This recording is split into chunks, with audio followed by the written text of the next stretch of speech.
Gamers are getting screwed over yet again by, surprise, surprise, actual game companies and those affiliated with them, trying to have complete control over the games that we play, over when we can play them, how we can play them, all this stuff. I know it sounds crazy, but you've seen it happening, especially with the transition over to more digital purchases, always online, that sort of stuff. And now this time, ESRB, which if you don't know, they are the ones who choose the ratings of the games and who regulate the ratings in terms of everyone, teen, mature, so on and so forth.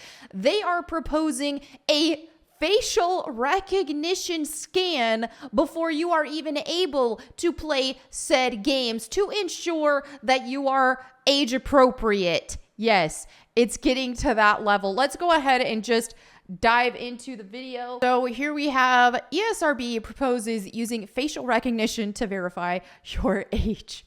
This is absurd. Similar technology has encountered several issues in the last few years. Okay, so the Entertainment Software Rating Board has asked the FTC for approval to use facial scanning technology to help determine how old a user is using something called privacy protective facial estimation. A person's age would be estimated based on a live scan to verify they are old enough to pass an age gate, though it would not determine who the specific person is. Yeah, not to mention, there's already a big brother element there, okay? We already have to worry about this crap with our phones. We're always constantly being listened to, looked at through the camera, all this sort of stuff. I mean, how many times do you see ads for stuff you've talked about?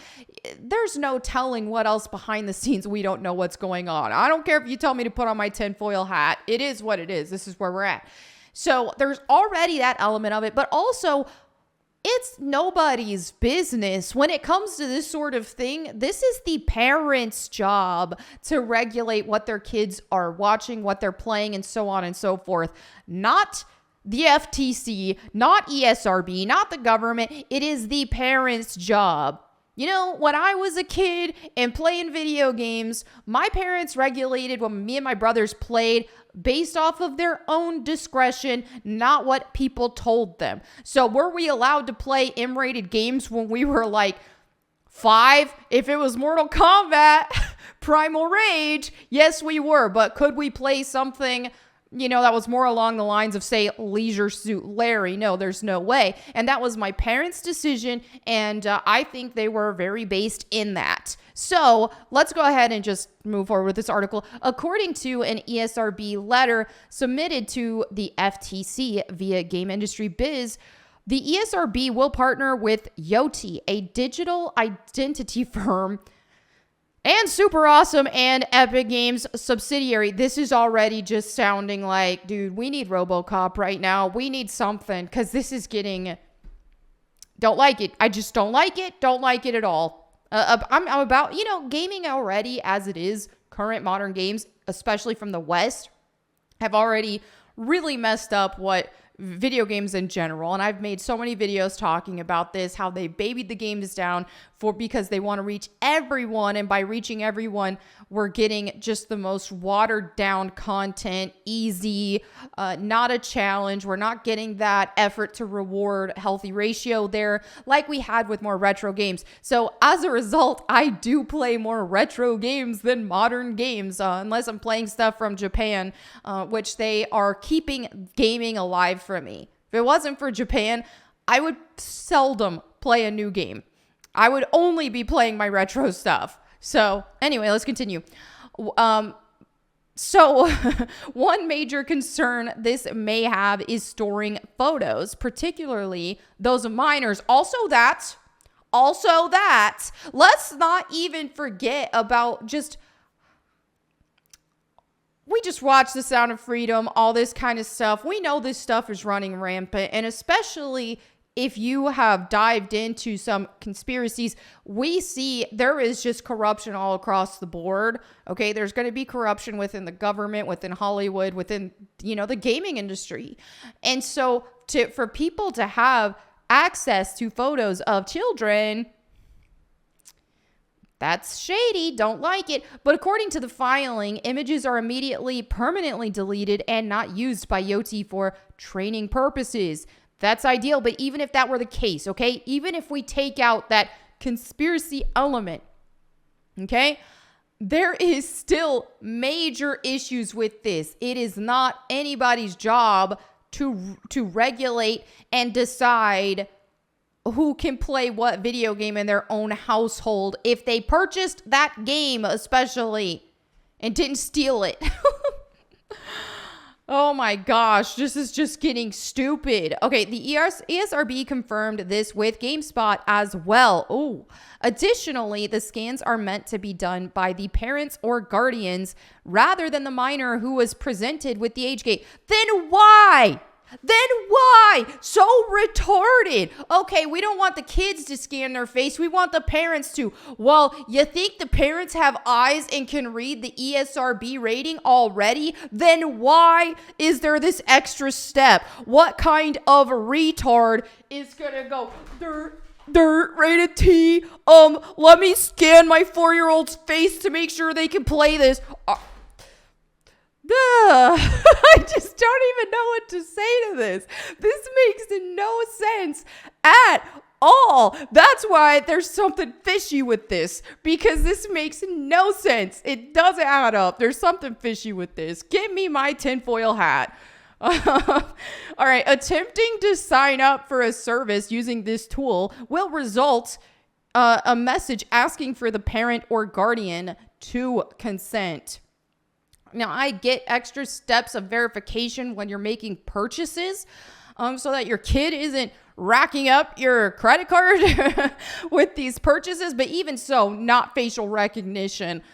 There are other ways to go about this for verification purposes. But in terms of, we needed to make sure your child is the right age for the game. No. All right. So an ESRB spokesperson told GameSpot the following. First and foremost, this application is not to authorize the use of this technology with children, full stop. Nor does this software take and store selfies of users or attempt to confirm the identity of users. Furthermore, this application makes no mention of using age estimation to prevent children from purchasing and or downloading restrictively rated video games, nor do we intend to recommend its use in that way.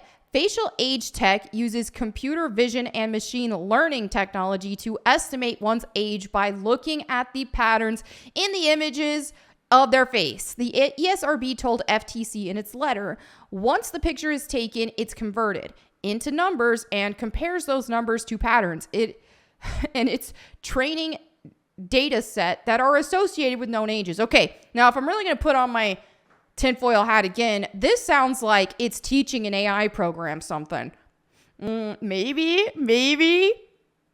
I already am very skeptical about AI. Now, I don't think there's some elements and uses of AI with some of these filters and this, that, or the other that I don't necessarily find nefarious. But I do think that AI as a whole has so much potential to just go evil, man. That I really could see the evil powers that be using AI, right? I could see Satan using AI, right? So I am very skeptical of it. I don't care who calls me crazy. I don't even like to use the AI art programs for this reason. I don't fault anybody who wants to use them, but me personally, I'm just very cautious about it because I do think there very well could be a demonic element to it. Again, maybe at a grander scale. Maybe this is how they get you in with, this is fun. Look, turn yourself into an anime character type thing. And that's how they get you in and then get you just desensitized to it before they start using it for more nefarious reasons, right? And so I think that definitely could be the case. But also, here's something else. When it's comparing ages, what about what about people like this who want to play Devil May Cry? Okay, what's he gonna do? Mini Khabib Hasbullah Habib, I don't remember his name. This is an adult who has a condition, all right? What's he gonna do? What's he gonna play? He's gonna be stuck playing Animal Crossing. Something tells me he's going to want to play other games, right? So This also, and I didn't want to make an entire video about this other story, so I decided to just implement this with this video, and the fact that us gamers are being restricted all across the board, right? So ever since they did more of a push for digital, we had Steam, which, okay, that's fine. Steam is fun. Steam is great. I like it. Well, then all of a sudden, everyone and their dog wanted their own proprietary digital service, which we have with like the Epic Store, Ubisoft, EA with their stuff. Everybody just wanted their own service, right? Well, now look at some of the problems that are being associated with that. Here we have Michael here who tweeted, "This is just horrifying. Ubisoft confirms they will delete your account and purchased games. Games that you bought. This should be illegal if you go inactive for too long." Ubisoft, what the F? Another example of why I'm becoming more and more concerned with the death of physical games. I am too, but even when you buy physical, it's not foolproof anymore. Because you can't even play these games unless you connect online, add patches to it, this, that, and the other. And because your consoles have to always be online in a lot of cases, or to be online and update before you can play certain games, this, that, and the other, they can still, if they want to, and if they want to implement more strict policies in terms of, oh, you were online and you said troon, you called someone a troon, you called somebody this or that, or you said this online, or their console heard you having a private conversation where you said a word they didn't like. Oop, cutting off access to your games. You know, it sounds extreme, but with the policies, with the censorship, with everything we're seeing on social media in general, and all these libtards who are advocating for this stuff and who want us to become China, basically, who's to say this couldn't happen? This is why we have to push back. Look at what happened just with video games in general, and how us not gatekeeping them have brought us to where we are today in the state of the industry and stuff. We have to push back against this stuff. So here we have Ubisoft closes your account if you haven't logged in for some time. You will lose all your games purchased forever. So here we have this email there, which, speaking of, I don't think I've logged into my Ubisoft account in years. So apparently I'm going to have to try to figure that out.